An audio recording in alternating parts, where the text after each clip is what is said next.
ज्योतिष में कर्ज, आर्थिक तंगी और ऋण संबंधी परेशानियों का पता मुख्यतः छठे, दूसरे और 12वें भावों से लगाया जाता है। ये भाव धन, कर्ज, खर्च, रोग और बाधाओं से जुड़े होते हैं। छठे भाव का स्वामी मालिक दूसरे भाव में हो। बृहद पाराशर शास्त्र में कहा गया है कि यदि जन्म कुंडली में छठे भाव का स्वामी दूसरे भाव में स्थित हो तो व्यक्ति को कर्ज के फंसने, शारीरिक और मानसिक परेशानियों का सामना करना पड़ सकता है। छठवां भाव शत्रु, रोग और ऋण का भाव है और दूसरा भाव धन का।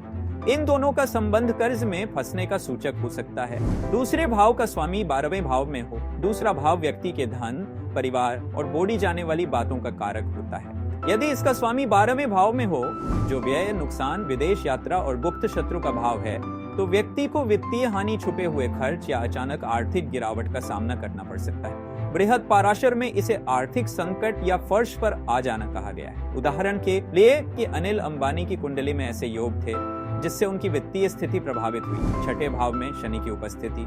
छठे भाव में शनि का होना कर्ज, शत्रु, रोग और बाधाओं को बढ़ावा देता है। बृहद पाराशर में इस स्थिति को कर्ज और बाधाओं के लिए अशुभ माना गया है। ऐसे जातक को सलाह दी जाती है कि वह अनावश्यक ऋण लेने से बचें, क्योंकि शनि के कारण ऋण लौटाने में बाधा आएगी और तनाव बढ़ेगा।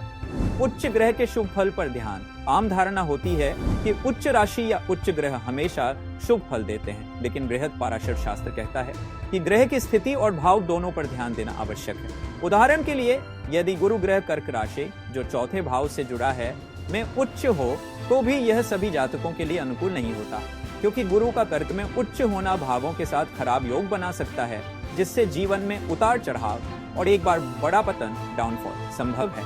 अमिताभ बच्चन की कुंडली में भी गुरु की उच्च राशि के बावजूद कुछ जीवन में कठिन दौर देखे गए। ऐसे ही न्यूमरोलॉजी, एस्ट्रोलॉजी की जानकारी के लिए मास्टर डिजिट्स को फॉलो करें और डिटेल्स वीडियो के लिए हमारी YouTube चैनल को सब्सक्राइब करें।